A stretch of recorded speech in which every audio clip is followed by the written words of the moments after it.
नहमदुहु व नसल्ली अला रसूलिहिल करीम। आज़ाद कश्मीर से एक सवाल हमारे पास ये आया कि हज़रत सैयदना ज़ुबैर बिन अव्वाम रज़ियल्लाहु ताला अन्हु की शहादत कब हुई।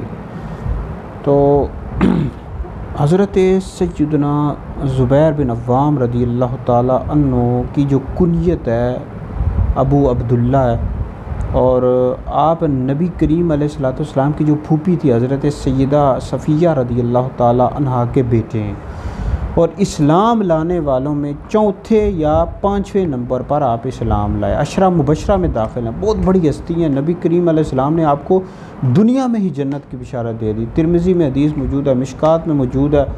हज़ूर अलैहिस्सलाम ने फरमाया अबू बकर फ़िल जन्ना, उमर फ़िल जन्ना, उस्मान फ़िल जन्ना, अली फ़िल जन्ना, तलहा फ़िल जन्ना, ज़ुबैर फ़िल जन्ना, और बाकी अशरा मुबशरा फ़िल जन्ना। तो हज़रत ज़ुबैर वो हस्ती हैं जिनको हज़ूर ने दुनिया में ही जन्नत की बिशारत दे दी, अशरा मुबशरा में दाखिल हैं। और आप की जो शहादत हुई है 36 सन हिजरी 11 जमादुल उखरा, आप एक जंग से वापस तशरीफ़ ला रहे थे कि अमर इब्न जुरमूज़ ने आपको शहीद किया था। एक जगह थी सफ़वान, धोखा देकर आपको शहीद कर दिया था, और आपका जो मज़ार शरीफ है वो इराक़ में है। तो बहुत बड़ी हस्ती है। अल्लाह रब्बुल इज़्ज़त इनके सदक़े हमारी मग़फ़िरत फ़रमाए।